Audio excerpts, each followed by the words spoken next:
तनु काके हे गई आई बड मूड बनल छे सुन ना मिलो एह बौगे राय तनु काके बिछान बिछा कर रखी है बिछौन बिछा कर रखी है ओछान बिछा कर डीजे आरके सुनील कुमार घर रतन बरोना चौक जिला सुपौल मोबाइल नंबर ही 7174541665 तकिया हाडू बोला गाको तकिया हाडू बोला गाको समान चमका कर रखी है समान चमका कर रखी है ओछान बिछा कर रखी है ओछान बिछा कर रखी है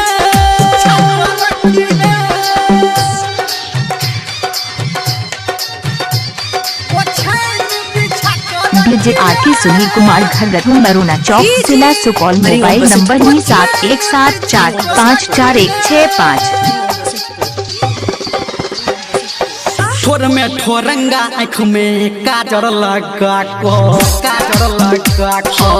ठोर में ठोरंगा आँख में काजर लगा को देखी है तू रास्ता हमर डिबिया बुता को घड़ी में टाइम जखने बजतो गे बाहर लगबो हम तोहर लहंगा लसार नहीं मैं संगे जाको सुत रही है नहीं मैं संगे जाको सुत रही है बिछौन बिछा कर रखी है ओछान बिछा कर रखी है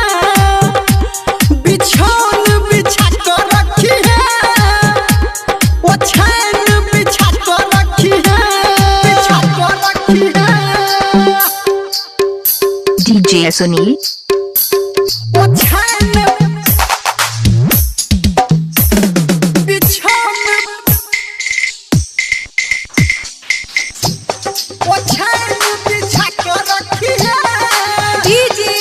हरिओम बसंतपुर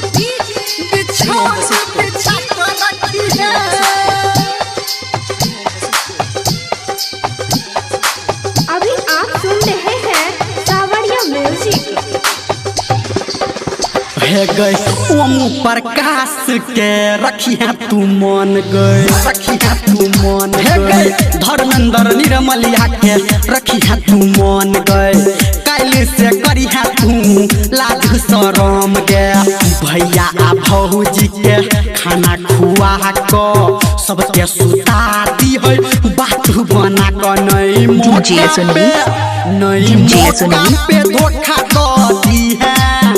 नहीं मौका पे धोखा कर दी है ओछान बिछा कर रखी है बिछौन बिछा कर रखी है ओछान बिछा कर रखी है बिछौन बिछा कर रखी है मिला एह बहु गई राय तनु काको